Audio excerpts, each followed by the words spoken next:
வணக்கம் நண்பர்களே.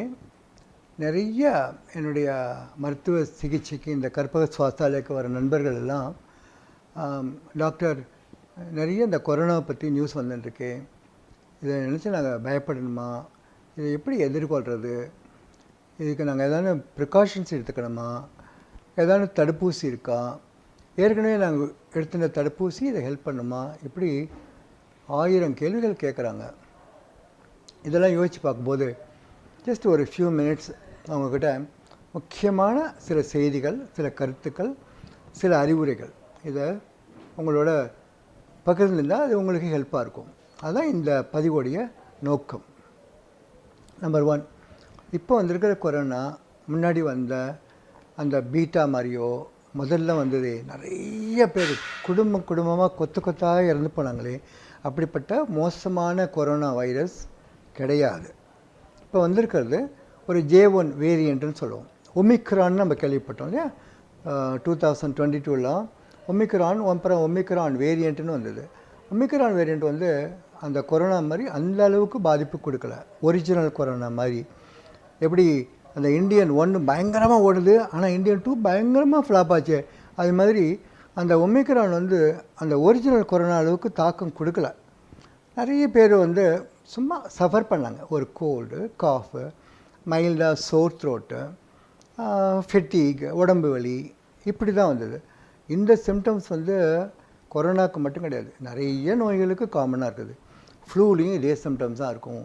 டெங்குவில் கூட உடம்பு வலி, ஃபெட்டிக்கு, ஜுரம் எல்லாமே இருக்கும். நிறைய பேருக்கு சோர் த்ரோட் கூட இருக்கலாம். இதே மாதிரி பல வைரஸும் இதே வெளிப்பாடுகளோட சிம்டம்ஸோடு வரும். அதனால் கொஞ்சம் கன்ஃபியூஷனாக இருக்கும்.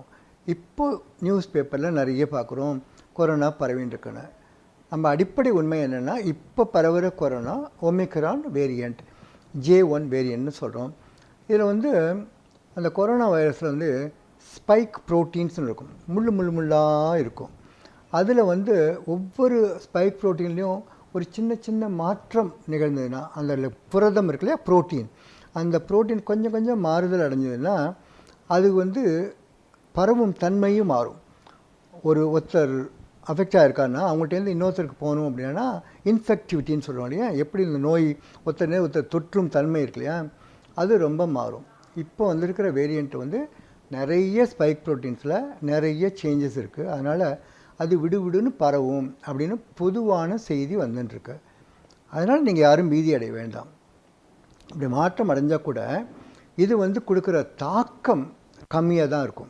நான் ஏற்கனவே சொன்ன மாதிரி சோர் த்ரோட், கோல்டு, ஸ்னீசிங், உடம்பு வலி, லோ கிரேட் ஃபீவர், இவ்வளோ தான் இருக்கும். மூச்சு வாங்கிறது, மற்றபடி சீரியஸ் பிரச்சனைகள் நிறைய பேருக்கு வராது. அப்படி வந்ததுனால் அவங்களுக்கு வேறு நோய்கள் கூட கோமார்பிடிட்டிஸ் இங்கிலீஷில் சொல்லுவோம். அதாவது ஒருத்தருக்கு டயபெட்டிஸ் இருக்கலாம், கிட்னி ப்ராப்ளம் இருக்கலாம், ஹார்ட் ப்ராப்ளம் இருக்கலாம், ஆர் ஆஸ்மா இருக்கலாம். இப்படியெல்லாம் ப்ராப்ளம் இருக்கிறவங்களுக்கு இது அதிகமான பாதிப்பு கொடுக்கும். நோய் எதிர்ப்பு சக்தி கம்மியாக இருந்தாலும் பாதிப்பு அதிகமாக கொடுக்கும். ஆனால் எல்லோரும் இதை நினச்சி பயப்படுறதுக்கான ஒரு தேவையே கிடையாது. ஏற்கனவே நீங்கள் கொரோனாவுக்கு ஊசி போட்டீங்க.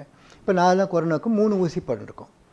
நான் மட்டும் இல்லை, இந்த குடும்பத்தில் இருக்கிற எல்லாருமே 3 ஊசி போட்டிருக்கோம். முதல் 2, அப்புறம் பூஸ்டர் ஊசி. இவங்களுக்கெல்லாம் அந்த ஒமிக்ரான் வேரியண்ட்டோடைய பாதிப்பு கூட வருது ரொம்ப கம்மி, கம்ப்ளீட்டாக தவிர்க்க முடியாது. வந்தால் ரொம்ப மைல்டாக வரும். அதையும் நீங்கள் புரிஞ்சுக்கணும்.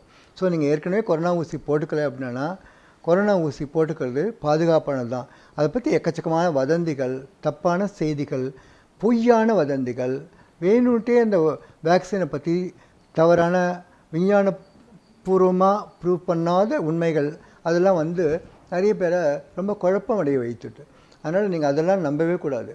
உங்களுடைய இன்ஃபர்மேஷன், மருத்துவ செய்திகள் நல்ல முழுமையாக, நல்லா படித்த, நல்ல எக்ஸ்பீரியன்ஸான, உங்களுடைய உடம்பில், உங்களுடைய சுகாதாரத்தில், ஆரோக்கியத்தில் அக்கறையான டாக்டர்ஸ் மூலம் வரணுமே தவிர ஒரு தேர்ட் ரேட் பேப்பர்ஸ் மூலம் வரக்கூடாது, கண்ட யூடியூப் சேனல் மூலம் வரக்கூடாது. நீங்கள் கூகுள் கூட பண்ணி பார்க்கக்கூடாது. பிகாஸ் தேவையில்லாத பலவிதமான செய்திகள் உங்களுக்கு வரும்.